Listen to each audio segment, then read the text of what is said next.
Good afternoon, everybody. Thank you so very much for coming to our Women in Comedy afternoon here at the Wellington in London. I'm absolutely thrilled to welcome the artist that needs no introduction at all, Nina Wadia, OBE. Everybody in this room will already know that you're very, very famed for having done some brilliant work over the years, but in particular in EastEnders and also in Goodness Gracious Me. But of course, we'll try not to confine the conversation just to those two things, because of course, we've got lots of other things to talk about today. So if I may, I'd like to just launch right in to talk about sort of your journey through the arts and sort of through comedy. So what was sort of your earliest experiences in the arts? It'd be really interesting for us all in the room to hear about your personal journey. So sure. Perhaps if you could just maybe even take us right back to your childhood and your early years and where you started. Sure. So I was born in Bombay and I loved to dance. I was a kid that was constantly making noise with my head, my feet, tapping to anything, whatever. My mum got sick of it and she sent me to Vaijayanti Mala's Bharatnatyam dance school. I grew up in Dadar Parsi colony, which is a tiny little colony. We weren't very well off at all. And so my big thing was dance. I don't know if I was any good at it, but I just enjoyed it. I loved it. Then age sort of, I think it was 9.5, I remember my parents coming home. There was a lot of kind of craziness going on in the house. And next thing I knew, they said, we're moving to Hong Kong. And I didn't know what was going on. I was only 9, I went with it. Obviously, I didn't have a choice. So I went out to Hong Kong and I was most upset because I thought, I hope they have Bharatnatyam classes in Hong Kong, which of course they didn't. So my mum took me to a ballet class and I went, nah, no, I don't like it, Mum, I don't want it. I need something that's got noise. So she said, oh, what about tap? So I went to tap class there. So for me, it was always, I just enjoyed dance. But then in my A-level years, I started to write sketches. I started to write kind of things, because throughout my teenage years, I was surrounded by people that made me laugh. In the classroom, my teachers were just really fun.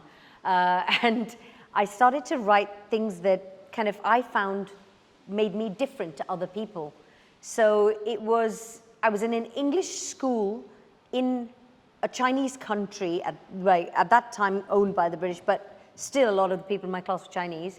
And I was this very odd little Indian girl that just didn't seem to fit into anything else. So I started to write about what that was like. And one of the girls that was going to perform me was actually a Scottish girl, was one of my best friends. And she was ill that day. So my drama teacher said, well, you do it then. You know the sketches, you perform them. And I went, no, I can't. And he said, well, otherwise there's no one else going to do it. So I did it. And I got the biggest buzz from the laughter. And I thought, ooh, maybe this is something I like to do. I don't know, this is fun.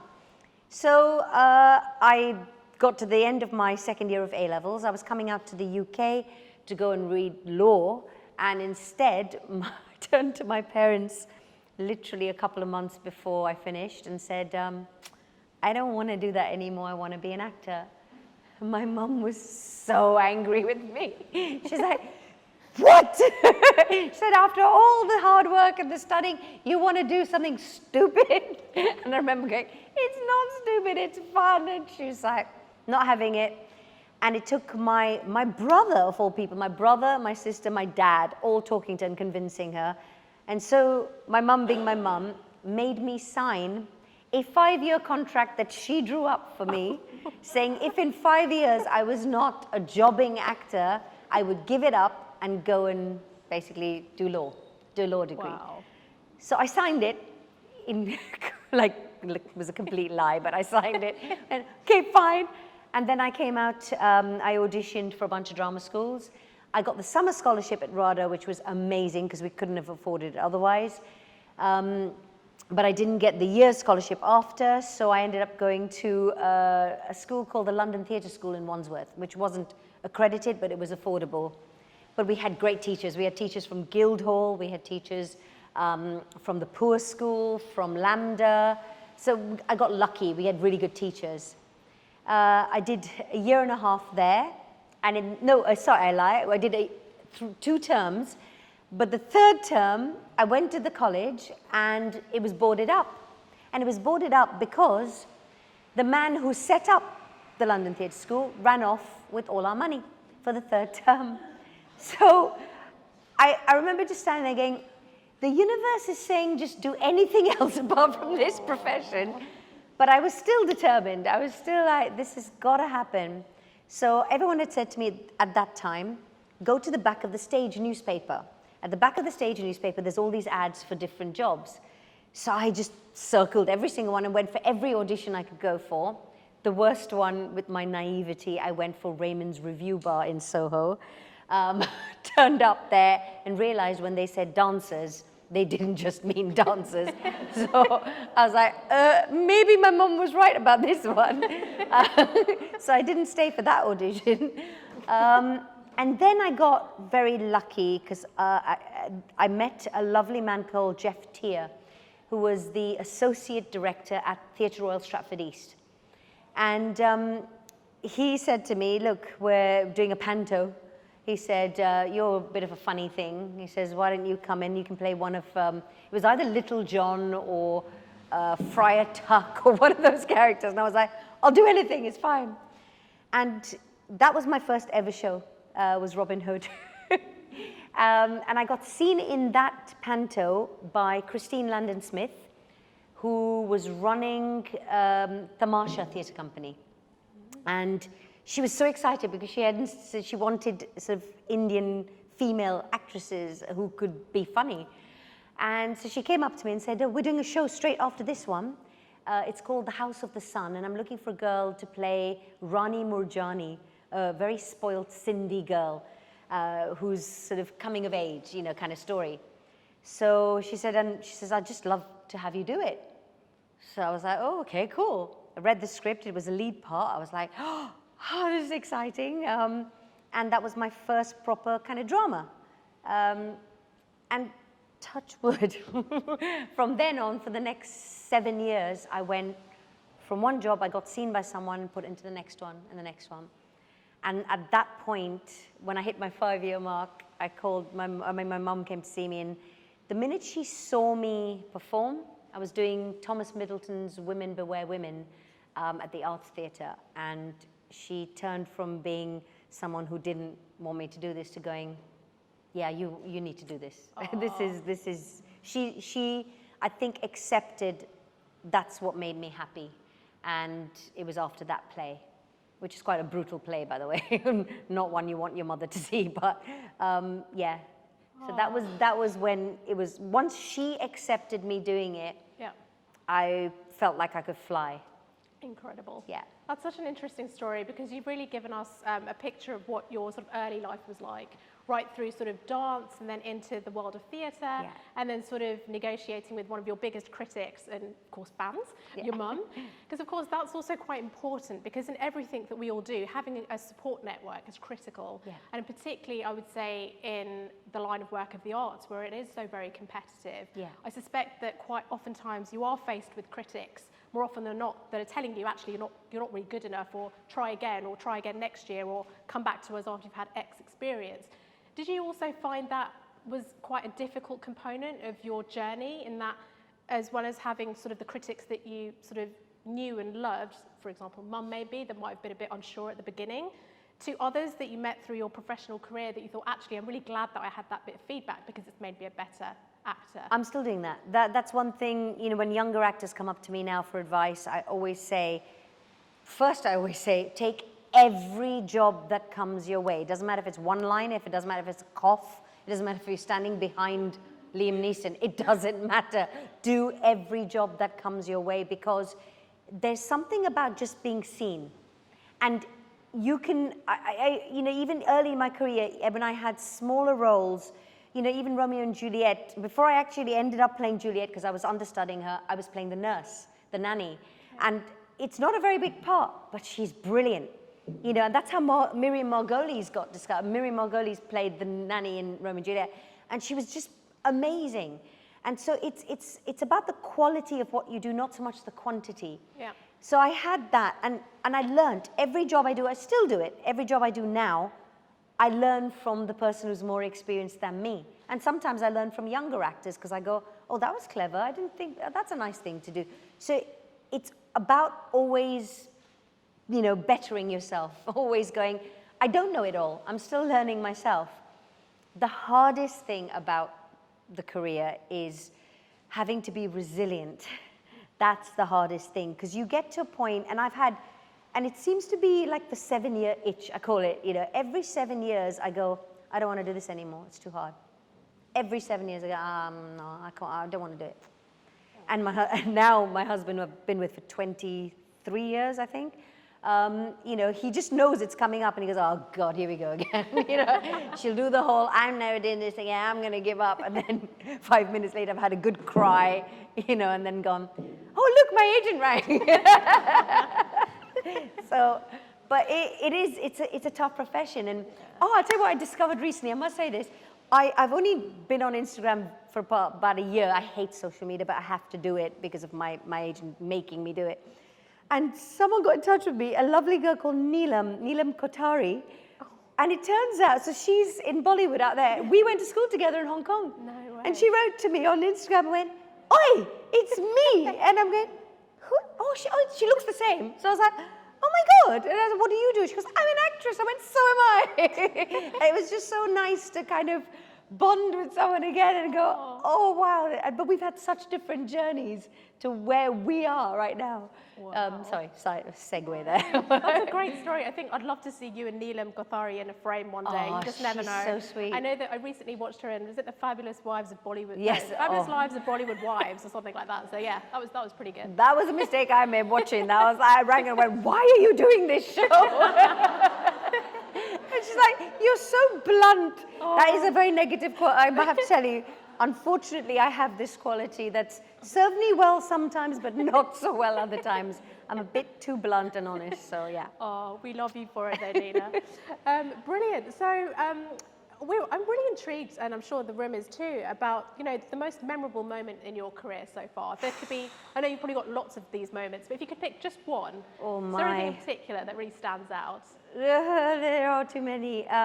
There are special moments. There are moments where you just go, I can't believe that just happened. I can give you a funny moment. We were at Buckingham Palace in the gardens. We were doing, it was Queen's birthday. There was some event, and we were hosting, the four of us from Goodness Gracious Me were hosting the stage. So we brought other people on. And I had to introduce Ricky Martin. And I was hosting with Ruby Wax. And in the rehearsals, you know, we were only standing in the back, so you only see basically the back side of someone. We went, oh, he's cute. Who's that? Because it was just the back. But it turned out that was Ricky Martin's stand-in. It wasn't Ricky Martin. So when we did the actual introduction, Ricky Martin came on, we went, that's a different arse. That's not him. It's like, we want the stand-in. He's way better looking than this guy. But we were mic'd up so you could hear it outside. That was a really fun moment, one that I got told off for, but it was funny. Working with David Jason was a big thrill for me. It's still open all hours. I was really, really thrilled to work with him. I've learned a lot from him. That was great. I did a movie called Code 46, in which I worked with Tim Robbins.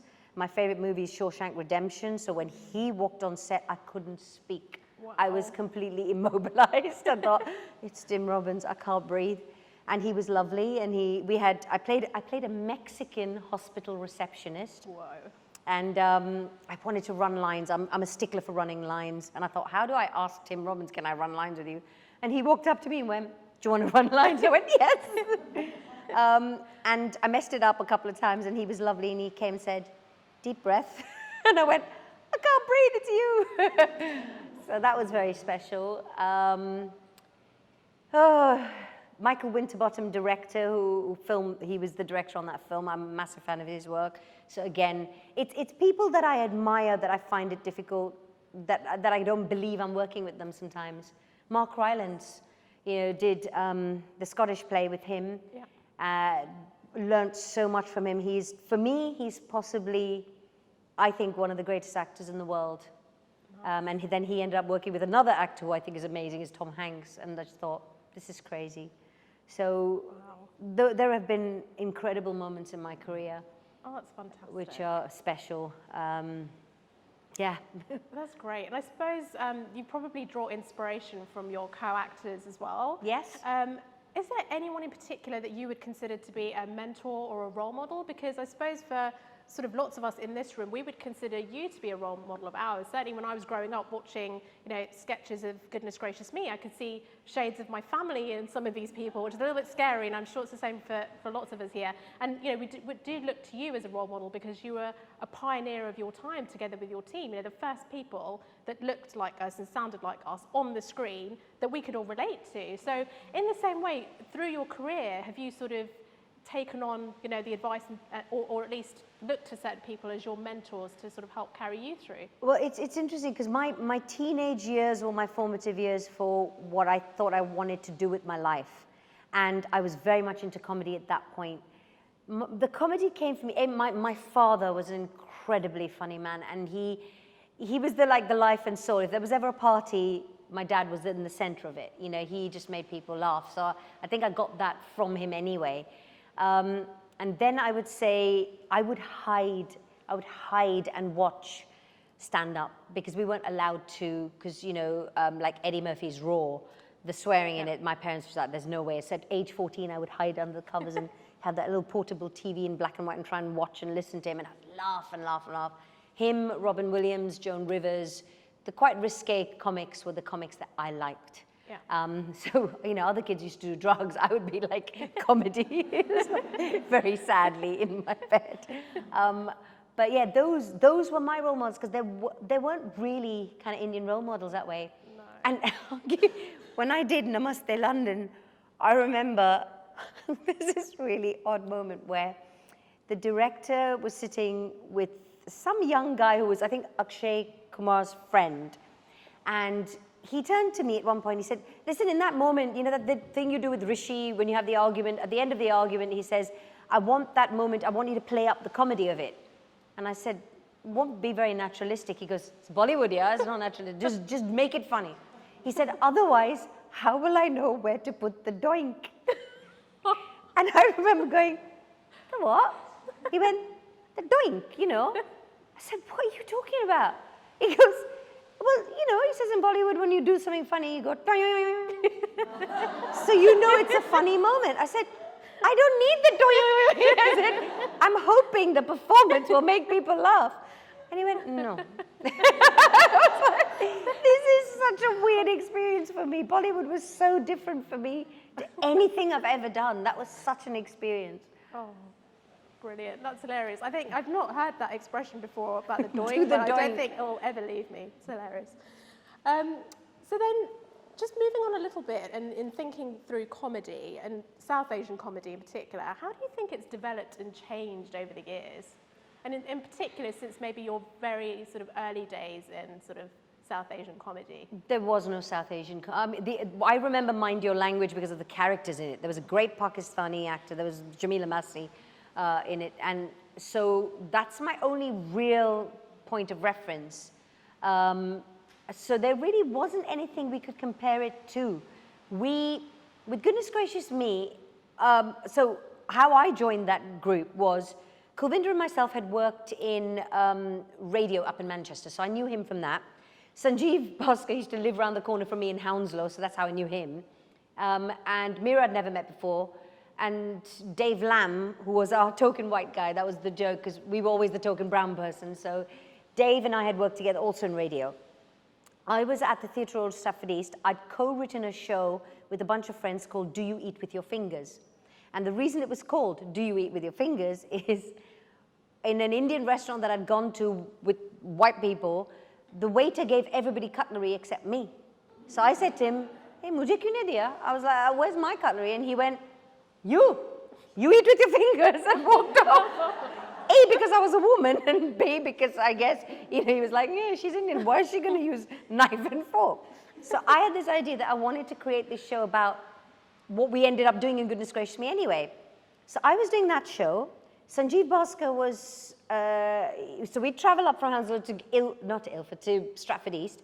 He would go and he was doing a show with Nitin Sawhney called The Secret Asians. And they used to do these very funny sketches. I was doing Do You Eat With Your Fingers. And then Sanjeev said to me, he goes, will you come and join my show? He says, there's a guy from the BBC coming to see it called Anil Gupta. And they're looking to do an all-Asian sketch show like they had the Real McCoy, the all-black sketch show. So I said, sure. So he wrote this thing in for me as like an Indian cowgirl. It was just the weirdest thing. And he sang Blue Suede Chappals. And we had this really odd kind of show that we did. And Anil Gupta came up afterwards and went, we've been looking for someone like you. So if Sanj hadn't called me over to do that, and I wasn't even going to do it because I wasn't feeling well that day. So it just was meant to be. And then he said, well, so I said to him, come and see Do You Eat With Your Fingers, because I wanted the actors from that show to be in the sketch show. But unfortunately, they never took them on. And then, which was bittersweet for me, because that was my gang. And they wanted to put together, I think, what they wanted, the BBC. So we then ended up doing Goodness Gracious Me, which was originally called, does anyone know this? Does anyone know what Goodness Gracious Me was originally called? Peter Sellers is Dead. That's what it was called, yeah. But Peter Sellers, they didn't understand, it was a tribute to Peter Sellers from us, because we thought he did Indian really well. And it was, for us, it was like, we loved him for it. But his wife was offended by it. She didn't get that it was a tribute. She thought we were taking the piss. We weren't. It was that. So we never got to use that name. So instead we said, well, we'll use his song with Sophia Loren, which was Goodness Gracious Me. And that's why it's called that. So, but it was, yeah, that's when I first met everybody, you know. I mean, like I said, Kuli I knew, and Sanja knew. I didn't know Mira, and I knew Dave sort of. And then this team. And I just remember walking in, and I had a sense that this was going to be fun, but I didn't know it was going to be career changing. Wow. I wanted Indian and Pakistani people to like this show. That's all I wanted. I wanted them to laugh the way we laugh about our lives. But we did one series, and at the end of the first series, my sister, as it happened, had married a Canadian, and I'd gone out to see her in Calgary. My plane came down because of bad weather in Montreal, and that's where I met my now husband, who's also Canadian. So it's like, and when he then came out to be in the UK, by then, from having left, no one knowing who I am, to coming back, everyone, like, in Oxford Street was the first time I got recognized. Someone shouted my name out across Oxford Street, and I thought I was being mugged. What do you want? So, yeah, it happened very quickly. We suddenly went from, for me especially, being a theatre girl, that was my first television, really. I was terrified. I didn't know what I was doing. I went in early. I sat with the cameraman. I sat with lighting. I sat with sound. I learned how to work multi-camera because I didn't know how to work multi-camera. So my first series of Goodness Gracious Me is me learning how to act for television. Everyone thought I was new. I wasn't new. I'd done 7 years worth of theatre, but no one knew that part. Because theatre, which is so sad, like, at least in those days, people, no matter how hard you worked, you weren't really known. You'd get on TV and everyone knows you, right? Yeah. So yeah, that was that journey into that world. Fantastic. So such an interesting story as well, and in particular on how, you know, the show developed over time as well. Of course, it gained quite a lot of momentum and a lot of interest, particularly after the first season was just a runaway success. Yeah. So that was really exciting to see, and certainly for the audiences as well. I know, you know, lots of us really look forward to watching the weekly installments whenever it came around. So now just moving on to just I'm going to have to talk about Goodness Gracious Me a little bit more, but of course the show itself looked like it was lots and lots of fun for you guys, of course. You'd have your sort of set piece song that would appear in each episode, which was fabulous because there's always, you know, a very witty, almost sometimes cynical spin to some of the lyrics, and I thought that was fabulous. But at the same time, I do think there was a slightly darker side as well to some of the topics that you covered, and I thought that Goodness Gracious Me dealt with those topics in a very sensitive and very creative way, particularly, say, for example, topics like homosexuality, marriage and fertility, you know, racism and prejudice and discrimination.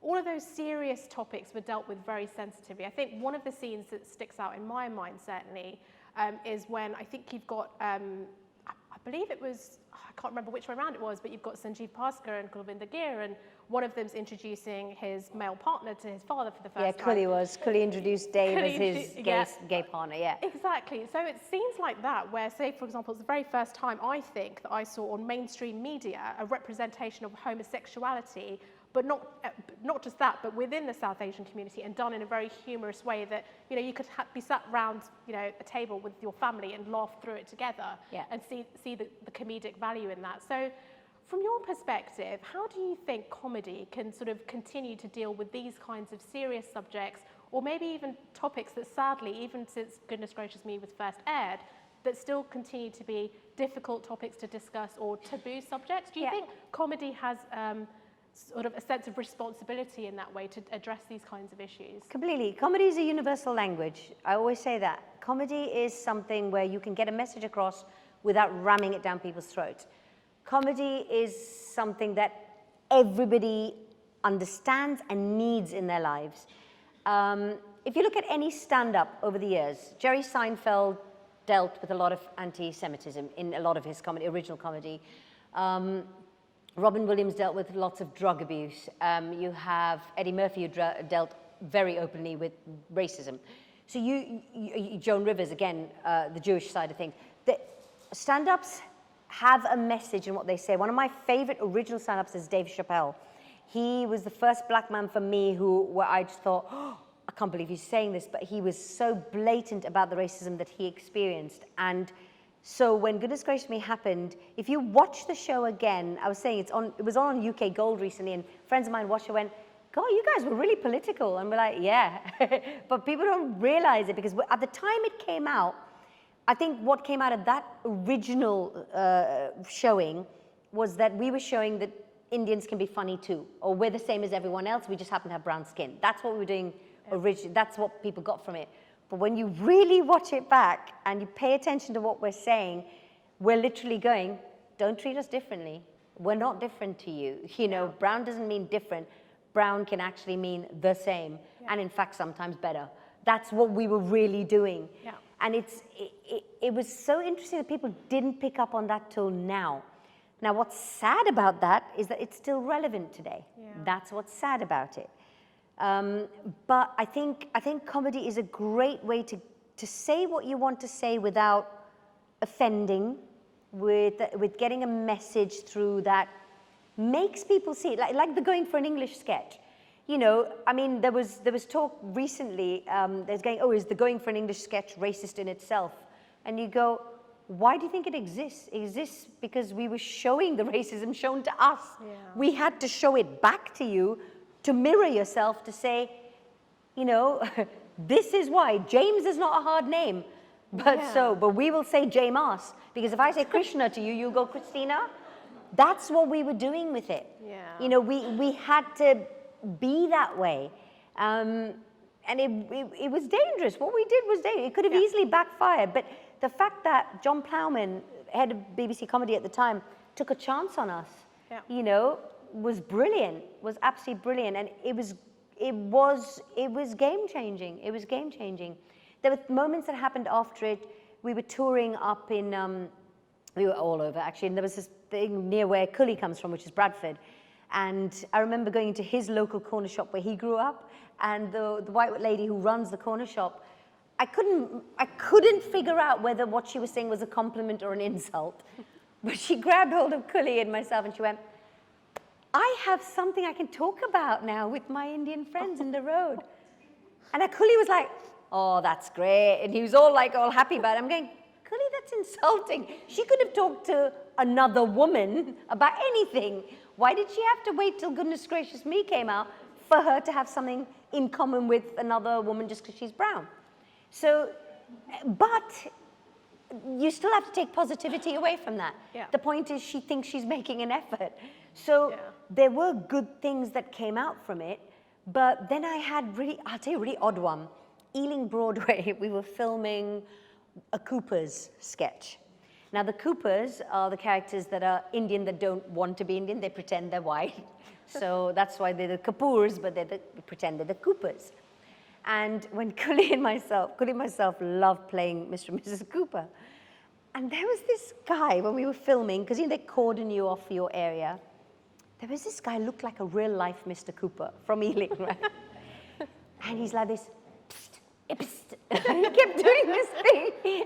And Kuli myself in the middle of filming, we're like, who's this guy? Who is this guy? What's he doing?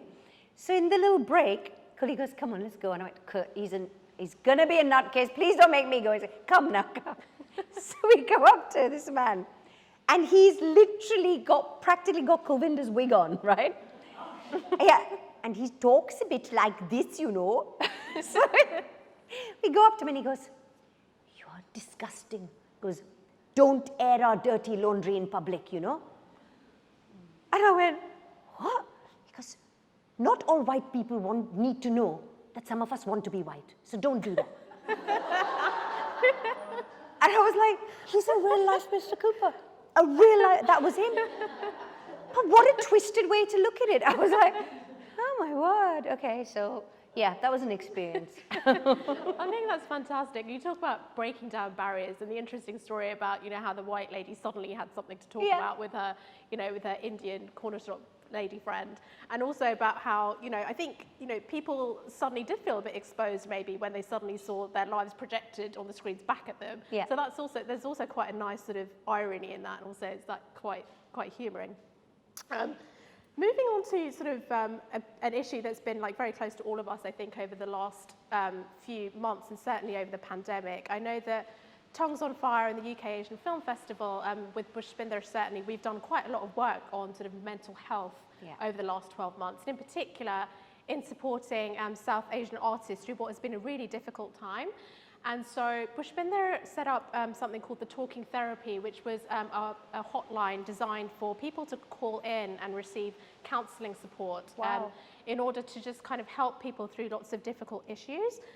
We also had a couple of other initiatives. We had the Film Wala Film Club. We also had weekly Antakshari Zoom meetups. So it was just a chance for people to kind of regroup and sort of feel happier and feel that, whilst we were all going through a very difficult time, it was just nice to have that support network. So in light of the work that we did as part of the festival, and from your perspective, we learned that, South Asian artists, I think not just South Asian artists, I think Asian artists, artists rather in general, do have an enormous amount of pressure to perform and to be sort of, high-performing achievers, even when, say, for example, things aren't going great, or certainly in the pandemic when, work just dried up, or say, for example, contracts were, postponed or just held off, or the new jobs just weren't coming through. So say, for example, during that time in particular, how did you find ways to sort of stay sort of in the moment, not lose heart, and try and uplift yourself and others through what was a really difficult time? It was hard, I'll be honest. The first pandemic lockdown I handled very well. The second one I didn't. I fell apart entirely. It was tough. I started filming Stephen Merchant's new comedy called The Offenders, which is happening in Bristol right now. So we had February and March, and then there was a day he walked on set and said, everybody put your props down, put everything down, we're stopping, there's a pandemic. And I remember being shoved onto the most packed train going back to Bristol, and I thought, from Bristol to home, and I thought, if I'm going to die, I'm going to be on this train because it's just dark. I got back home, and my husband, who's a composer and a producer, his work also stopped. Like as it did for most people, everything just stopped, and it was very, very, very scary. But being a creative family, we kind of kept the kids' spirits up, as you have to do. You make sure they're okay. If they're okay, you're okay. So that's what got us through the first one. At the end of that, actually before it ended, I remember getting a call from a producer at ITV saying they're doing something called Isolation Stories, and would I like to be a part of it? And they sent through a camera, they sent through sound equipment and some lighting, and it was left at my front door, and it was all sterilized. And I had to leave it there for half an hour and watch it so no one stole it. Then I had to take it into the house and I had to set it up. Then I filmed the scene, which would normally take in a studio an hour and 10 minutes, something like that. It took about 8.5 hours to set up in my house because I know nothing about lighting and sound. It took forever, and everyone was getting touchy with each other on Zoom. And it was all filmed through Zoom, but in the most clever way, so it looks like it's in a studio. So we did that. So that kept me going through the first thing because I had one job. I had something that that was interesting to do outside of family life. Then we went back on set And then it shut down again in December. That's when I went, I can't do this. And I literally went to a very dark place. I was miserable, if I'm very honest. I was grumpy, I was moody, I was fighting, you know, I started arguing with my husband for no apparent reason. Was mean to my children for no reason. I was not a nice person, but it was the only way to get through that, and it was just horrible. I hated being in that atmosphere. So I started doing, I literally found places we can go for walks, and I would make us go as a family on these random woodland walks that just then got us talking and relaxing a bit. And I thought, okay, we need to be out. We need to be out. That's what it is. We just need to be out of the house. So that is what got us through that, is literally just needing to look at something else, be somewhere else, enjoy something else. Yeah. Meeting friends, you know, at a distance, you know, whatever. It was tough. When that started to slow down, and it's terrifying that this all might happen again, but when that started to slow down, we were starting to go back to work, I decided that, okay, for my mental health, I need to have a focus outside of work and family. I need to find whatever that third thing is. And actually, the third thing is helping other people is a really good way of keeping yourself alert and awake and around. Yeah. So it's thinking, oh, well, I didn't have time to help this charity or that, right, let's do that now. And that's the focus now. So doing anything for mental health is a fantastic thing, because actually that suffered more than anything else.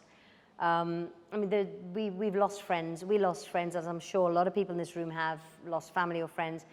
I lost another mum at the school, destroyed us. It's just the most hideous thing that's happened.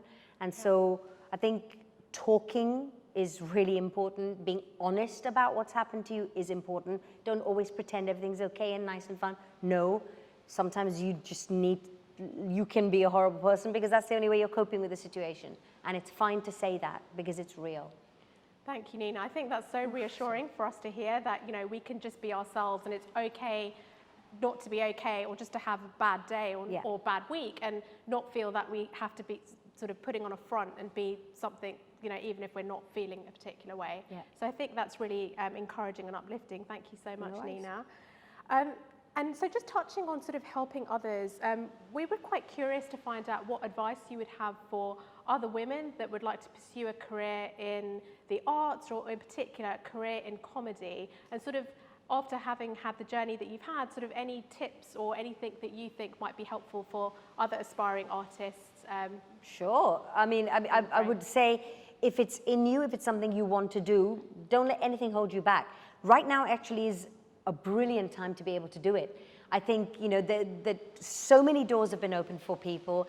I know that, you know, there are people who've written to me. There's a guy called Hamza, a guy called Isla, who are big people on YouTube, wrote to me and just went, I've written a comedy sketch, we can't afford you, but can you do it for us? And I will always write back and go, if it makes me laugh, I'll do it. And I've done it. I've worked with them, I've got them up, I've encouraged them to do it. You know, I think the best advice I can give you is have a game plan. And I think in hindsight, looking back what my mum did with the 5-year thing, it was actually really clever. It gives you a focus. Because there are actors I've worked with, my heart breaks, because this profession is not only ever about talent, it's about luck too. This profession is 50% luck, I promise you, and 50% your talent. There are actors I work with who I just think are the most amazing actors and have just never had the break. And I just, you know, I got lucky, you know, and I look at people and I just go, because this industry is not like any other industry in that it's not all in your control. So be resilient, persevere, have a game plan, and be funny. And that's the way forward. Excellent. Great advice there, Nina. Thanks so much. This is my final question for you today, but what would be a message to your 21-year-old self? I know it's very recent, and so very fresh in your mind. It was only last year. Gosh, 21. I was drunk most of my... No, I'm joking. 21. I would say go and study law. Oh no, but then we wouldn't have had all of your great comedy if that happened. Have an easier life. Genuinely, I would, if I could do it all again, I don't know if I'd put myself through all the crap. Oh. It's a tough one, but yeah. Well, we're very grateful that you did, because without that we wouldn't have been able to enjoy all of your fabulous work over the years. Thank you. Thank you so much. I'm going to just glance over to Owen to ask if we've got time for a couple of questions from the floor, if you're also okay, Nina? Sure, absolutely. That's what I'm here for. Perfect. So did anyone have any questions that they'd like to pose for Nina? I think Sania's hand up went up first, I think. Sania? Have you actually written any plays or written any screenplays? Is that something that's on your sort of agenda?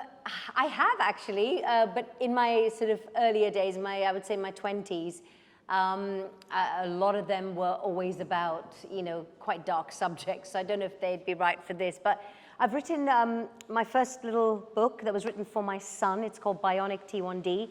My son got diagnosed with type 1 diabetes about 3 years ago, which changed my life entirely, changed our lives as a family entirely. So I wrote that book for him, and it's been sent out through the school system to educate kind of young kids about not treating someone who has a condition differently to anybody else. So that's the first thing that I've done. And the second one, I've got a little kids book coming out, hopefully in the next 4 months, called The Heartheads. So that's, again, that seems to be something I'm enjoying doing. But I wish I had the time to sit down and write a screenplay, because what I would write about is literally kind of my growing up and how I met my husband, which seems to make everybody laugh a lot. So I might do a romantic comedy. That would be my fun thing to do. Nice. Excellent. Sars, did you want to ask something? I know that you like comedy, but was it that play, EastEnders? Oh, wow, yeah. Zainab so I was doing Vagina Monologues. That's where I got seen by the casting director, who then said, we want you to come into this show. We want you to create a character for us. The brief was Pauline Fowler, but funny. Now, I didn't used to watch EastEnders, so I didn't really know Pauline Fowler's, like Wendy Richards' character. So they sent me tapes of her. And I just kept thinking, she's a miserable, grumpy old woman. What do you want me to do? How do I make that funny? And my husband said, be yourself, which is really good. But what I did was, I found this, it's my quality, which is that bluntness. I just gave the Pauline Fowler character a bluntness. So Zainab was born from that. It's someone who, I wanted to create a character that everyone loved to hate. And I think I did that reasonably well, because she wasn't a very liked character. But people love to watch her, to either hate her or to have fun with her, or to go, oh, she's a bit mental, she's going to do this now. So I really enjoyed that. But then when they brought in the domestic violence storyline, at that point, for me, they ruined the character, because they brought me in to lighten the show, because it's such a dark, heavy show. And then they were like, well, once the domestic violence storyline's finished, we'll make her funny again. I went, it doesn't work like that. It won't be real to me. You can't have a woman go through what she went through and then go, now just go be funny. It didn't work. So I thought she needed to be out of the show for a few years. And then once people kind of like have gone through that or whatever, I want to go back in, but I want to go back in the original Zainab. I want to go back in with fun. But she was great fun to play, especially because I got so lucky with the people in my family. I mean, Nitin, who played Masood, I've known for years. In fact, I've known him longer than my own husband, so we had a language already. He's a very good friend of mine, so playing husband-wife was no problem with him. Mark Elliott, who came to play my son, I'd worked with in theatre before, so we laughed a lot together. And in fact, the gay storyline was very, very much based on an actual friend, Muslim friend of mine, who was going through this. So I suggested that as a storyline, and they picked it up. And I thought it was important, because I think there's such a stigma attached to being gay, in any community, but especially in the South Asian community, that I wanted to address that. And what was nice is that they trusted that my character would go the journey. So that's why they made me very homophobic to start with, which I found very hard to play, I'll be honest, because that's so the opposite of who I am.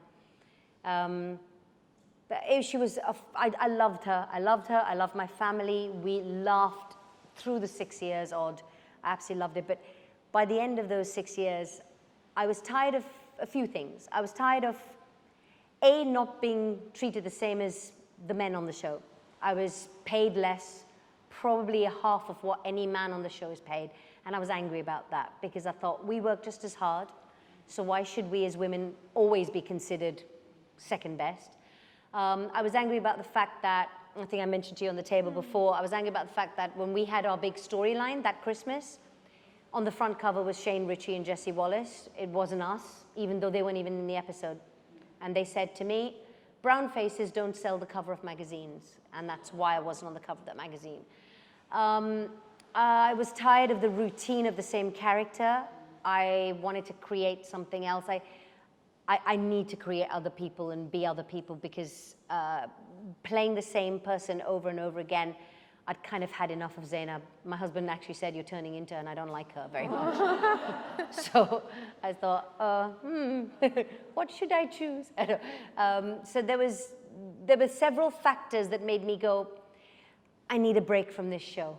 I need to go back and do some comedy again because that keeps me alive, that keeps me going. I find, I love drama, but it's draining. And some people can do it and just do drama and they enjoy it. I'm just not like that. So I had to, for my own mental health, for my own well-being, I had a lot of anger issues about how EastEnders is as a unit. So I wanted to change that. No worries.